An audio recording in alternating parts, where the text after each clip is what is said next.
Hello and welcome back to the Julia the Knitter podcast.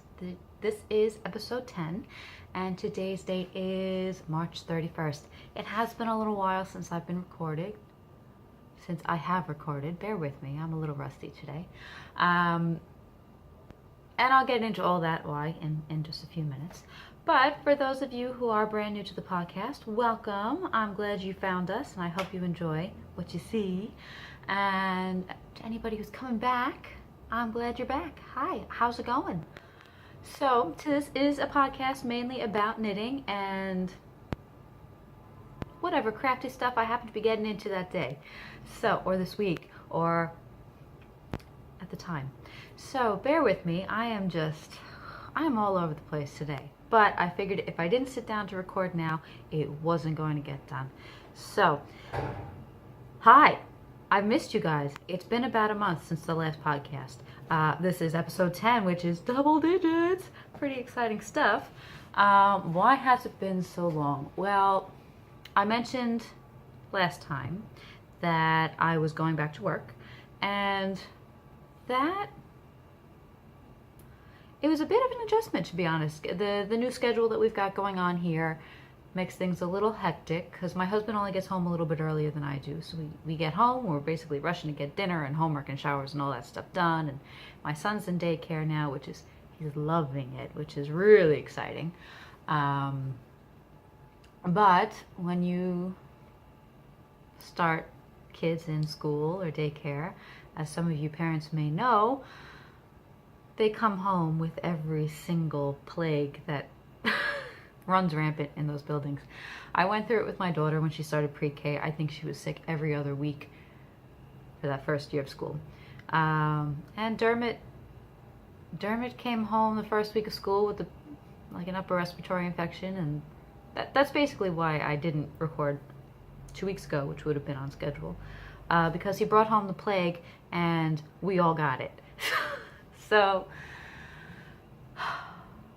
we're all feeling a little bit better now. He's actually laying down now with a little bit of a bug of some sort.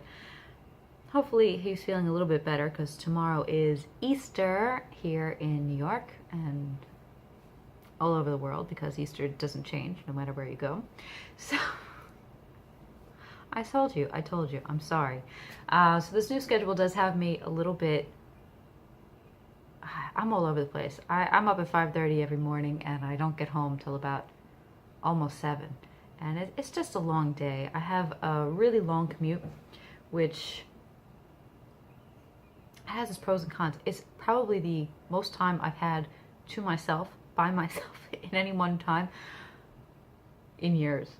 So it's kind of nice. So I can play the radio as loud as I like. But sometimes I like to be home, knitting, hanging with my kids and my husband and all that crap. But we're here. And the reason you're here is not to hear me talk about my job, but is to hear me talk about the knitting and what I've been working on. So I've got two finished objects for you this week. And the long-awaited Songbird mittens are finally done. And with this crazy weather we've been having in New York, they got some wear. We had 4 nor'easters in 3 weeks. It was really crazy weather here in New York.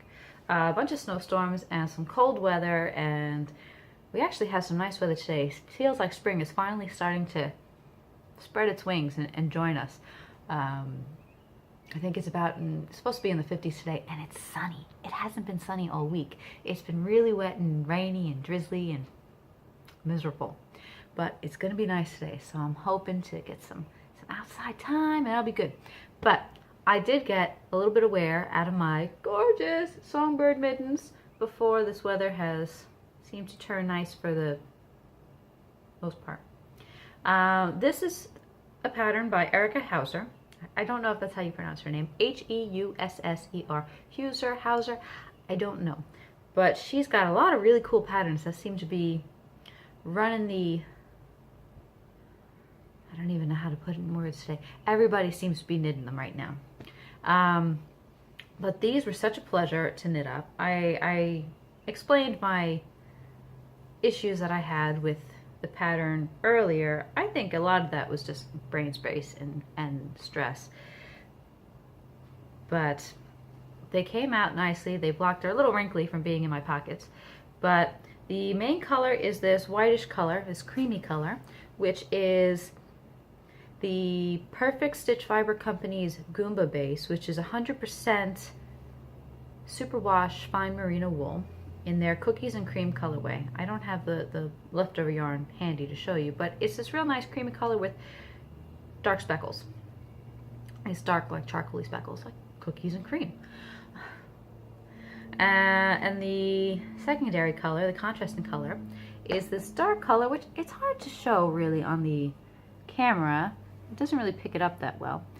But it's this really nice charcoaly color, but it's got these blue and green undertones, so it's really nice. It's really soft.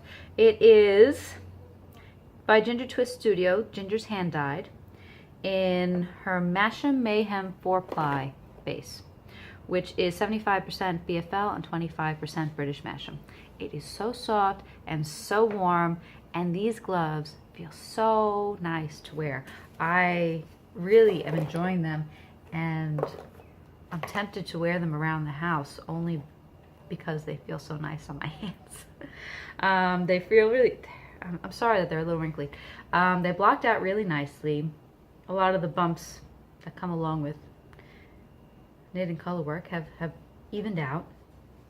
They could probably use another blocking actually, because they're a little crumpled from my pocket, but what are you gonna do? I really enjoyed them. I would really like to knit some more of her patterns. I'll have to take a look at them. I've really been enjoying color work this year, and color work has been one of those things that for years I've been kind of saying, oh no, that's too hard, or maybe I'm just not there, I was afraid of it. But this year I've just been embracing it and loving it, and I just want to knit all the color work. I don't always have, I'm trying to work as much from stash as I can, and I don't always have colors that I would put together for color work patterns. So we'll see. But I've got some patterns that have been crossing my path, and I'd like to see, maybe I'll knit them up, maybe I won't. A lot of the stuff I won't be able to use till the winter, so I'm not really in any rush. But that's that. The second project that I had been working on, that I finished, is the pair of vanilla socks that I knit for my daughter. 1, 2, they're not on blockers. My blockers are too big. So there, I think that sock just dipped itself in my tea. Oops. Anyway, these are my own pattern, my own vanilla sock recipe, if you will. I did a 2x2 rib for the cuff. I did the cuff a little bit longer than I normally do, and I really like it. I'd say it's maybe 2 inches, about there. I usually do about 1.5 inches, but I just liked it, so I kept with it. And then I knit the leg till it looked good. I did my standard heel flap and gusset. These have been worn a few times, so you know, they're not perfectly nice and blocked and freshly knit. I've been barely able to get them off my daughter's feet since they've been finished. She's really been loving the knit socks this winter, and that just warms my knitter's heart to no end. And then I knit the foot, and I did a rounded toe, and it's a vanilla sock, guys. There's not all that much to say about it. The yarn that I used was Mustache Yarns Perfect Sock Self-Striping, and it was the OCD 2 skeins, which are 250-gram skeins that they're meant to start at the same point, so this way your socks match perfectly. I don't think I started them at the same point, so my socks are a little bit off. That's okay. It doesn't really bother me that much. I like that they're slightly off, and it's not. You have this big like variegated section in between the stripes, so to me you can't really tell unless you're looking closely that the stripes don't quite match up unless I hold them off. They're off by a few rows. Big deal. All right, so that's that. Those are my socks. Next project, that's it for my finished objects. I haven't finished much, although I'm close to finishing one thing. I started this pair of socks for my mom because her dog has been getting into all her knit socks, and most of her sock pairs only have one sock left. So she asked me to knit her some socks, and I am, because I love having socks on the needles, and she needed a pair. I was gonna help her out. So I am using, I have a little bit left. My main color here is this green color. It is knit 1, crochet 2, T-O-O, not 2 the number. Knit 1, crochet 2, crocodile. Color number 535. It is a 65% wool, 20% nylon, and 15% silk base. It's really nice. I actually had it left over from, I knit a wee Liesel sweater by Isolde Teague a few years ago for one of my new nieces at the time. And I just had this laying around, if you will. And I figured I'd knit my socks toe up, so this way I could use what I had left. I wasn't sure if I'd make it cuff down. So these are my socks. I am knitting my toes, heels, and cuffs again out of this skein merino silk sport in the fig colorway, which is this real nice, it's a purple, it's got pinkish purples, light purples, lavender, it's got a little bit of a golden color in there, greenish chartreusey kind of color. It's nice. It feels really good. It's a sport weight, but this fingering weight is a little bit of a heavier fingering weight, so it works.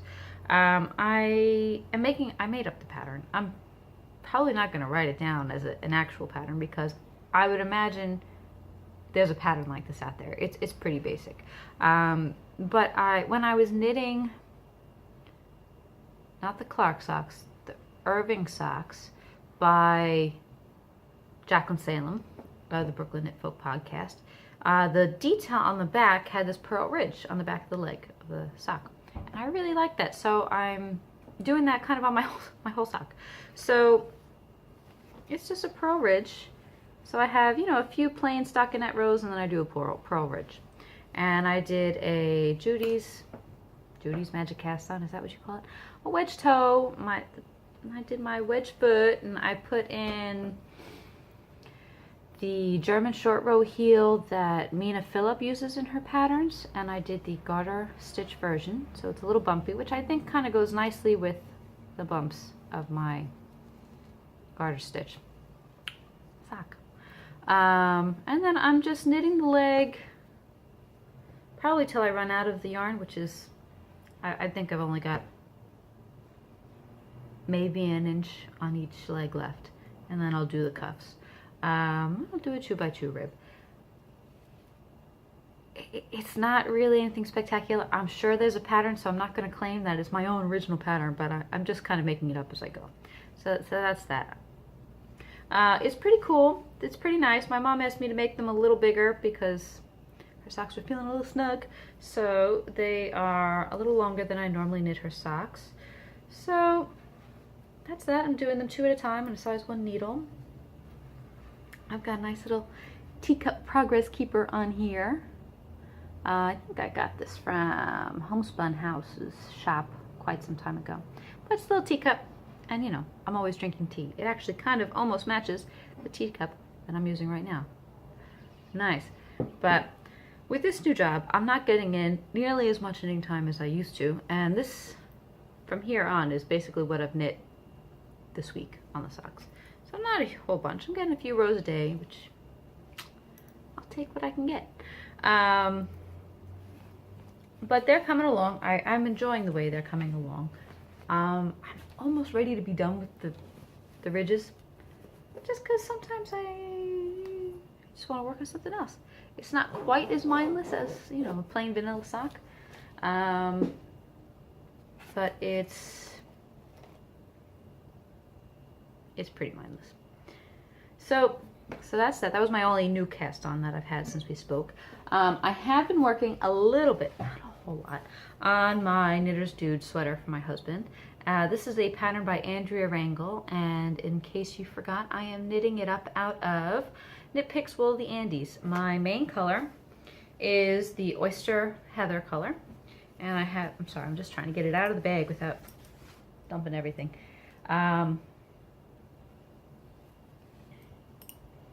Contrasting colors, chestnut and coal, which is black. So these are my sleeves. I'm in the middle of a color work section, so I have yarn everywhere. I'm sorry. I'm knitting my sleeves up 2 at a time, which maybe wasn't the best call with color work because it gets pretty tangled, but it's sleeves. Nobody wants to be working on sleeves forever. If I can get them both done at the same time, that means I don't have to cast on another one. So I'm knitting my sleeves first. I do find, I noticed, I mentioned this last time, that when I kept the needle size the same as the rest of the pattern, my color work section was a little, it pulled in a little bit. So I, as recommended by the pattern, I went up a needle size for the next color work section, and I'm noticing it's much better. So this is where I left you guys last time, I believe, was there. So I've got, you know, a little bit there on each sleeve. Not a whole lot, but you know, they're sleeves. They're coming along.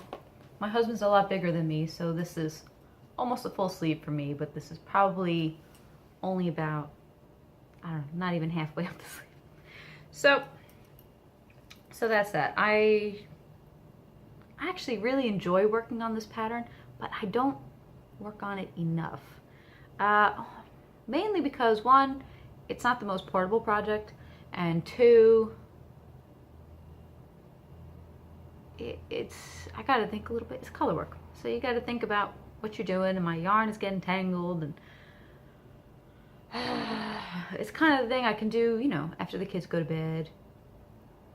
Maybe I should incorporate it back into the bath time knitting routine, because I'd like to get some more work done on it. But for now, it hasn't been getting much love, and I feel bad. So that's that. That's all I've got to say about that pattern so far. It's nice so far. It's nicely written out. I like the way that the Knit Picks wool is knitting up. I've never used Knit Picks wool before, so I'm curious to see how it works out. I'm curious to see how it blocks out. And this pattern does involve steeking, which I've never done before, so I'm curious about that. There's a lot of curiosity with this pattern. And that's about all the knitting I've got going on. I have not touched my granny stripe blanket in months. Yeah, probably since around Christmas. I've just had so much going on, and I've been working on other things. So maybe, because I do have a few minis around. Maybe I'll get some work on that in the next few weeks. Maybe, we'll see. Sewing, I haven't done much sewing, but I did get something in the mail. I got the new Tilly and the Buttons stretch book in the mail recently, and I like her style. She's got a real 60s vibe, and I dig it, man. So this is her most recent book. It just came out, I think, the beginning of this month, and I had pre-ordered it on Amazon, and I was surprised that it took so long to get here, but whatever. But this book is all about knit fabrics, and it's got some pretty cool patterns. I really like a few of the dresses. There is, let's see, what kind of patterns do they have in here? There's a skirt. I'm trying to find the pattern so I can kind of give you an idea. Maybe I already missed it. I don't know. Do I have a page with just the patterns? I probably should have done this before I sat down, but I didn't, so bear with me. All right, maybe this will be good. No. Okay, so I'll just do it little by little. Okay, so one is this one knit dress that I really like. It's got this nice little twisty top detail and a full swingy skirt. It's, I'd say it's probably close to a half circle skirt. But I like about this book is that she has all these different modifications for the patterns. There's only 6 patterns in the book, but there's all different kinds of modifications to kind of make it your own. That's the Joni dress. So you could do, I think there's different necklines, there's different sleeve lengths. You could make it with a sequin skirt, which would be pretty awesome. I know there's a sweatshirt and sweatpants pattern, which I'm not really much of a sweatshirt and sweatpants wearer. I like a sweatshirt, so a good hooded sweatshirt. Maybe I'd make it. I don't see myself making that, to be honest. But they do have a modification to make like a sweatshirt dress, which I think is pretty cute. I actually wish it was in my... I'd like to modify it for my daughter's size. I don't think she'd fit into the smallest size. I don't know, I could see. I think that would actually look really cute on her, and it would be more her style. There's this real cool Freya, I think is the name of it. Freya sweater and dress. So it's done up in sweater knits, a sweater knit fabric. And there's a few different ways to do it. You can make it into this dress with this ruffle neckline. There's a cowl neck version. There's just a top, like a sweater, not dress version, with like a funnel neck, and it's real nice. And then there's like a baseball tee in here. There's a little pencil skirt. Is there another dress? I'm not sure, but that's that. I'm actually really looking forward to sewing some stuff up out of there. I have some really nice knit fabric. I think I have about 4.5 yards that I have in my stash. I don't have a huge fabric stash. I kind of buy fabric as I'm making things. And it's blue, but it's got these multicolored, I'm gonna say firework flowers, because it's like a floral, but they're lines, like a firework would be, you know. Maybe they are fireworks, I don't remember. But it's really nice. I kind of want to make it, I've been looking for a good wrap dress to make, and I've got my eyes on a few patterns. I know in Colette Seamwork, the Seamwork mag, they had a few months ago a nice wrap dress, and I'm thinking about that because their patterns actually usually fit me pretty well. I know Sew Over It has a wrap dress, but I'm not sure. I think the Perfect Wrap Dress, I think it's called. I'm not sure if it's for knit fabrics or woven fabrics. I have to check it out. But that's kind of on my sewing queue. I haven't had much time to sew lately. I've been wanting to, but I haven't had the energy to cut the fabric out and cut the pattern out. So it's been putting me off from getting it done. Because there's a lot of things that I'd like to sew up right now, and it's just not happening. So I'm sure as time goes by and I get more used to this new schedule, I'll be able to be a little bit more productive with my crafting. That's about all I've got on the needles at the moment. I did not talk about what I'm wearing, so I can do that now. This is a sweater that I made some years ago. It is the Ardara Sweater by Carol Feller in her Contemporary Irish Knits book. And it is a long, I'd say tunic length sweater. It covers my bum. That's how long it is. And it's got these beautiful cables all up and down it. It's got these little cap sleeves, I guess you will. If I were to make this again, which I doubt that I will because it was such a project, I would give it longer sleeves because that would just be awesome. That's I think the one downfall of the sweater. I knit it up in Malabrigo Worsted, which is a single ply, but it's so soft and dreamy, and the colorway is taupe, number 601. And I had bought all this yarn. I look like I'm feeling myself up. I'm sorry, I apologize for that. I knit it all up in this one color, and I realized that I was not going to be able to finish it with all the yarn that I have. And I had followed the yarn requirements. I don't remember if I swatched. I knitted a long time ago. It fits nicely. I'll just go with that. But I ran out of yarn, so I had to order more yarn. I ordered the same yarn in the same colorway, and this is why when you're knitting with indie dyed companies and certain other, I don't know, would Mad Tash or Malabrigo be considered indie dyers? I don't know, because they're pretty big. Maybe they are. But this is the same color as this. You can't tell though. I had ordered more of the same yarn, same colorway, different dye lot, and it's a bit darker, but it worked out nicely because I was able to finish the main body of the pattern with what I had, and the darker color, I have like a nice shawl neck, just does the shawl collar and the button bands and the sleeve bands, and there's like a little belt. I just kind of tie it around the back, it keeps it out of my way, and they're all in that darker color, and it looks like I did it on purpose, so that works for me.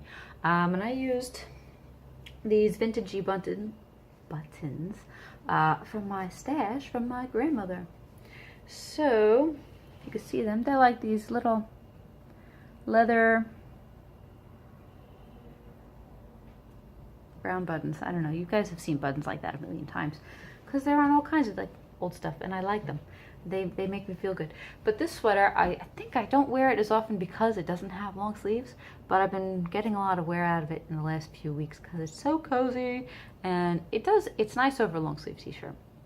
It actually goes nicely. I wore it to work one day with over my, I'm sorry, the dress that I made by Tilly and the Buttons.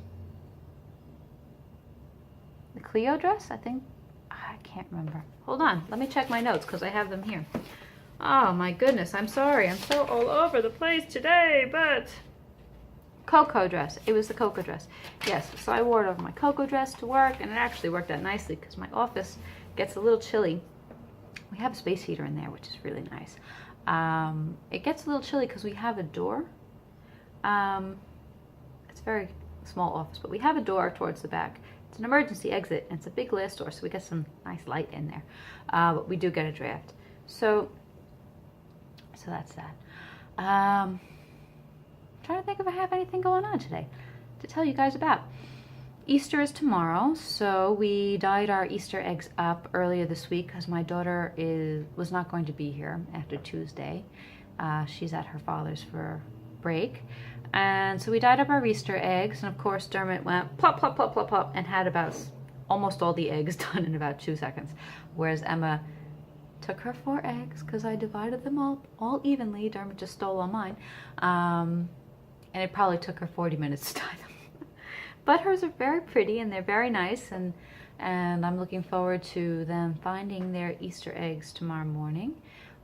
We usually go to dinner at my aunt's house for Easter, so I'm looking forward to that. I have to figure out what I'm going to make for dessert to bring with us. I'm not sure what I'm going to make, so I have to plan that out because I'll have to make that this afternoon. And what else? That's really all we got going on. I'm glad to have gotten a chance to sit down and talk to you all today, and I hope you guys all enjoy what you heard, and I hope you're all crafting your little hearts away and enjoying whatever you're crafting, and I'm hoping that you're enjoying the spring weather wherever you are. I'm hoping a lot of things, apparently. So have a great weekend, have a great week, and hopefully I'll be back to talk to you all soon. Mwah!